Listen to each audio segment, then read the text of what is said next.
বোন মৃত্যু সন্ধিক্ষণে দাঁড়িয়ে মৃত্যুর সঙ্গে পাঞ্জা লড়ছে, সে তোর ভালোবাসার অভিনয়টাকে কেমন করি। সেই জন্যই বুঝি এবারে সারাই সুর বন্ধ হয়ে গেছে।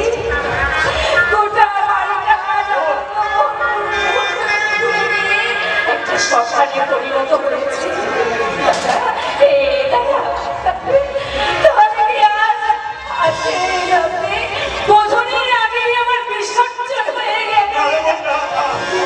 এভাবে অকালে আমি তোর বিসর্জন হতে দেবো না। এ পুষ্পর পর আবার নতুন সুরে সারা জেনে উঠবে, হাসি খুশিতে ভরে উঠবে সারা বাড়ি। আজকের লগ্নেই আমি তোর দিয়ে দেবো। কেমন করে দেবে, কেমন করে দেবে? আমার ভাইটা যে মৃত্যু সত্ত্বায় হাসপাতালে পড়ে রয়েছে। আচ্ছা আচ্ছা, তাহলে কাজ বলে হয় না? চলুন না, আমরা সবাই মিলে হাসপাতালে নিতে যাই। তারপর ভাইটা সুস্থ হয়ে এলে তারপর না হলে আবার বিয়ের কথা ভাবা যাবে। আপনি তোর মাথা খারাপ হয়ে গেছে? আপনি তো বললেন 48 ঘন্টার মধ্যে জ্ঞান না ফিরলে নীলাদ্রি তো বাঁচবে না, এবং সত্যি যদি আর নীলাদ্রি ওর জ্ঞান না ফিরে। তাছাড়া আজকের লগ্নে বিয়ে না হলে আমার বোনটা যে লগ্ন ভস্তা হয়ে যাবে, আর লগ্ন ভস্তা হয়ে গেলে আমার বোনটা যে আর কোনোদিন বিয়েই হবে না। আজ এই লগ্নে আমি অন্য পাত্রের সঙ্গে তোর বিয়ে দেবো। না রে দাদা না, তুই কি পাগল হয়ে গেছিস? আমি যে মানুষটাকে মন প্রাণ দিয়ে ভালোবাসি, আজ তার বিপদের দিনে আমি তাকে ছেড়ে চলে যাবো। আমি তো পারবো না রে দাদা। কেন পারবি না? কেন পারবি না?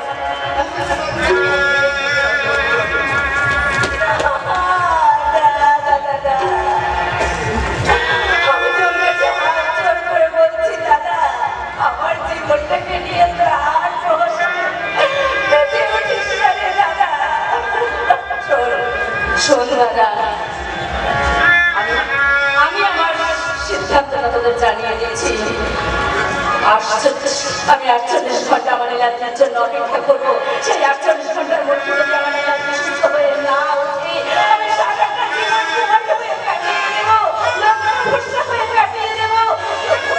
অন্য কাউকে আমি নিয়ে যাবো না দাদা। কি ভেবেছিস তুই? আমার এই চোখের সামনে তিল তিল করে তুই নিজেকে শেষ করে দেবে, আর আমি বলি সেটা নিজেকে সহ্য করবো না।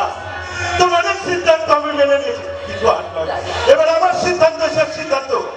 হয় তুই আমার পছন্দের পাত্রকে বিয়ে করতে হবে, আমি না তুই আমার ভালো মুখ দেখবি। কেন পাগলামো করছিস শিল্পা? শান্তনুদের কথা তুই মেনে নে।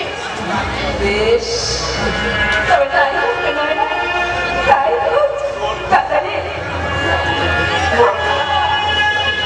তোর বড় মুখ দেখার আগে আমার বড় মুখ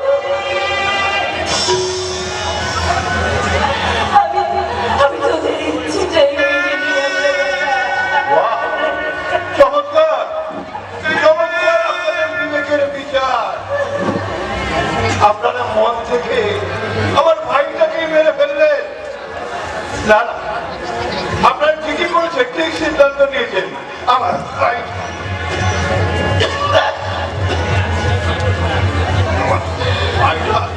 ভাইটা বললো আপনাদের যদি কি আপনার বোনটাকে জন্য সংসার পাবে, আপনারা মা ধুমধাম করে দিয়ে দিয়ে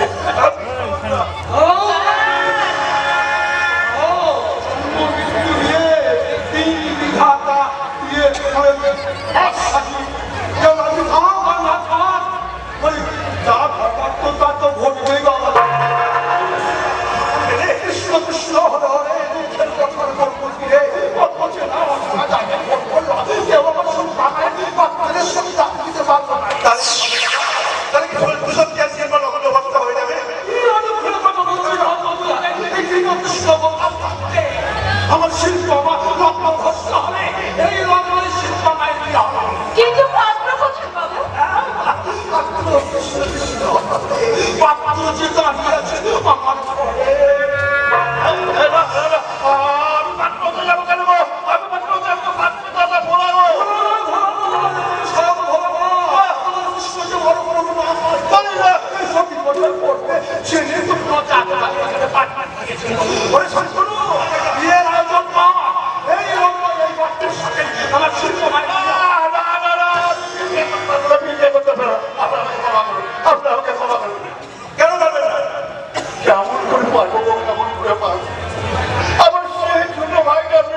জীবন বাঁচানো কি আপনার কর্তব্য নয়?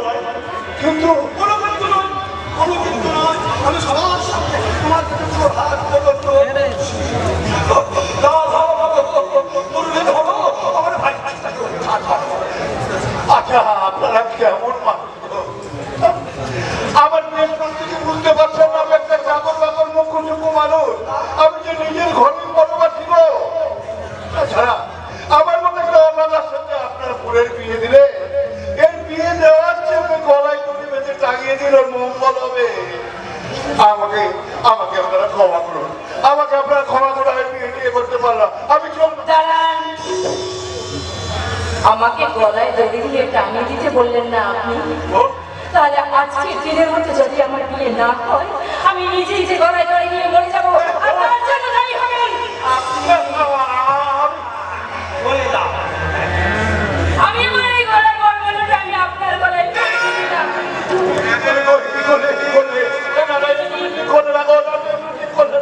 আপনি যদি একজন সত্যি পুরুষ হন, তাহলে গলার গলাটা আপনি ফিরিয়ে আমার গলায় পরিয়ে দেবেন। আর যদি তা না পারেন, তাহলে এক্ষুনি ওই গলার গলাটা খুলে ফেলে যে বন্ধনে তুমি আমায় বেঁধে রেখেছ, সে বন্ধন থেকে মুক্তি পাওয়ার আমার উপায় নেই। তাই এর স্বীকৃতি দিতে হবে।